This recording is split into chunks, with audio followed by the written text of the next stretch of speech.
అప్పుడే 20 రోజులు సెలవులయిపోయినాయి. ఎలా గడిచిపోయాయో కూడా తెలీదు. ఒక్కరోజు కూడా ప్రశాంతంగా ఇంటి దగ్గర కూర్చున్నదే లేదు. తిరిగి వచ్చేసాం ఇంకా ఢిల్లీకి. హజరత్ నిజాముద్దీన్ రైల్వే స్టేషన్‌లో దిగేసొచ్చాం. అర్జున్ నిద్రలేసి చూసుకుంటున్నాడు. ఎక్కడున్నావు? ఏంటి? కొత్త కొత్త ప్లేసులన్నీ తిరుగుతున్నాము. తమిళనాడు ట్రిప్పేసామనమాట. వాళ్ళు నిద్రపోతున్నారు. ట్రైన్ దిగుతున్నాము, ఎక్కుతున్నాము, మళ్ళీ నిద్రపోతున్నారు, లెగుస్తున్నారు. వాళ్ళకేం అర్థం కావట్లేదు. అటు ఇటు చూసుకుంటున్నారు. ఇంక ఇంటికొచ్చేసిన తర్వాత నేను డైరెక్ట్‌గా మొక్కలు చూసుకున్నాను ఎలా ఉన్నాయా అని.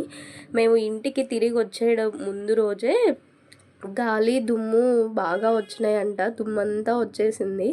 అది క్లీన్ చేసుకునేటప్పటికే ఒక రోజంతా పట్టేసినట్టు అనిపించింది. లోపలంతా దుమ్ము పట్టేసి ఇంటికి వచ్చామో లేదో మళ్ళీ మొదలేశారు మా హస్బెండ్. మళ్ళీ ఆ 20 రోజుల కోసం ఎదురు చూస్తున్నారు. 3 నెలలు ఎప్పుడెప్పుడు అయిపోతాయా, త్వరగా అయిపోతే బాగుండని చెప్పి మళ్ళీ మొదలేశారు. ఇంకా ఇంటిలో మేము తమిళనాడు వెళ్ళామని చెప్పాను కదా, లాస్ట్లో కొన్ని పిక్స్ యాడ్ చేస్తాను, సరదాగా గెస్ట్ చేసేయండి ఎక్కడికి వెళ్ళాము.